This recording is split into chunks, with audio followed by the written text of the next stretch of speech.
इस ग्राम पंचायत के प्रधान भीष्मपाल जी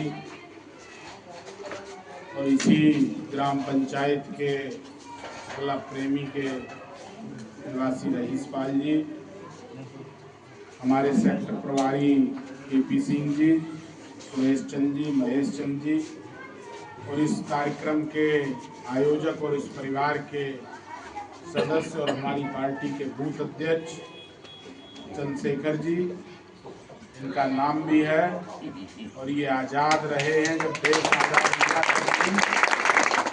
आज भी इन्होंने वही कार्य किया।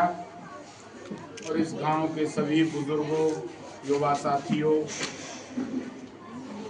पहले तो मैं बाबा साहब की जयंती पर उनको नमन करता हूं। पूरी दुनिया में हर देश का अपना संविधान है, लेकिन सभी संविधानों में भारत का संविधान सर्वश्रेष्ठ है। इसको हर जगह ये माना भी गया है, चाहे जिस देश के लोग हों, उन्होंने माना है कि भारत का संविधान की एक अपनी गरिमा है और हम सभी लोगों का दायित्व है कि उस संविधान की गरिमा को सुरक्षित रखें। बाबा साहब ने वो व्यवस्था दी कि इस देश में सबसे उच्च पद राष्ट्रपति का होता है। उस व्यक्ति से लेके गांव के सबसे गरीब और अंतिम व्यक्ति को यदि एक अधिकार सुरक्षित है तो वो वोट का अधिकार है, और वही वोट, एक वोट राष्ट्रपति को डालने का अधिकार है, वही वोट सबसे अंतिम व्यक्ति को अधिकार है। इस देश की सबसे बड़ी पंचायत से लेके ग्राम पंचायत की पंचायत तक सारी व्यवस्थाओं में एक वोट का अधिकार होता है और हमारे देश में हर व्यक्ति को चुनाव लड़ने का अधिकार है। यह अधिकार यदि किसी ने दिया है तो बाबा साहब ने दिया।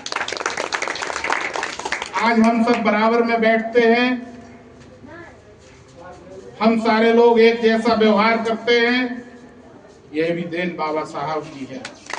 और जब किसी महान पुरुष का जन्म दिवस होता है, जिसके परिवार के मुखिया का, तो निश्चित उस परिवार में बहुत ही प्रसन्न माहौल व्यवस्था होती है। इसलिए आज हम लोग किसी तरह की कटुता की बात नहीं करेंगे। आज हम सिर्फ हर्ष और उल्लास की बात करेंगे और उनको भी यही कहेंगे जो आज गलत रास्ते पर जा रहे हैं, उनसे भी यही कहेंगे अनुरोध के साथ कि जो बाबा साहब ने संविधान दिया है, उन्होंने जो मर्यादा दी है, उन्होंने जो व्यवस्थाएं दी हैं, चाहे जितनी पीड़ाएं और प्रताड़ित किया गया हो, लेकिन उन्होंने जो अधिकार दिए थे, उन्होंने उन सारी बातों को भुलाकर और सारे सब पूरे समाज के लिए, सभी के लिए अधिकार दिया है।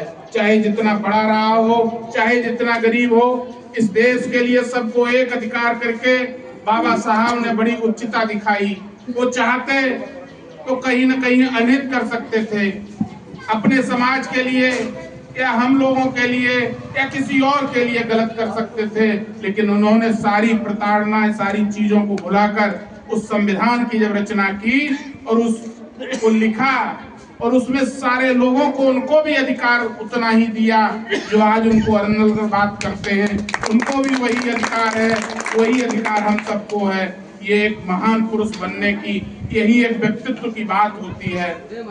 इसलिए आप सभी लोगों से हम अनुरोध यही करेंगे कि जो बाबा साहब ने व्यवस्था दी है शिक्षा की, अभी बता रहे थे हमारे ही साथी जेके पत्रकार जी, उनकी जो शिक्षा योग्यता की बात है, उन्होंने जितनी पुस्तकें लिखी हैं, यह पूरा एक व्यक्ति अपना पूरा जीवन खपा दे, फिर भी बाबा साहब की लिखी हुई किताबें और उनकी शिक्षा पर पूर्ण पीएचडी नहीं कर सकता है।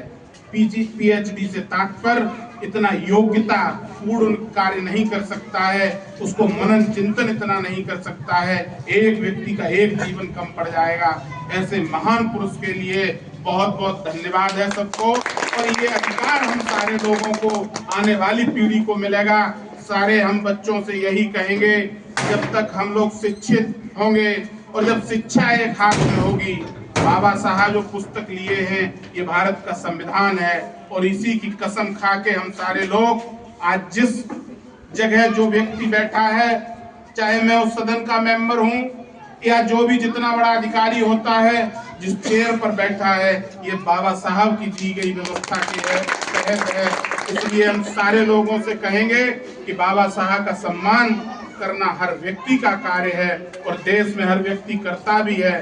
राजनीति एक अलग व्यवस्था होती है, राजनीति उससे परे है। बाबा साहब की व्यवस्था सबसे पूर्ण है। सभी लोगों को आज के उनके जन्म दिवस पर और ये स्वाभिमान दिवस के रूप में हम सभी समाजवादी इसको मना रहे हैं, क्योंकि ये हमारा फक्र का दिन है। इसी के दिन हमारी दिवाली, होली, हर त्योहार इसी दिन है। इसी दिन हम लोगों को जीने की नई व्यवस्था, ऊर्जा दी गई थी। इसलिए हम सभी लोगों से कहेंगे कि इसको हर्ष और उल्लास से लोगों को मनाना चाहिए, और लोग मना भी करेंगे। हम लोग जितने जागरूक होंगे, अपनी बात को जितने अच्छे से कहेंगे, उतने ही परिपक्व होंगे। आने वाली पीढ़ियां याद करेंगी। बहुत बहुत धन्यवाद। जय हिंद, जय समाजवाद, जय हिंद।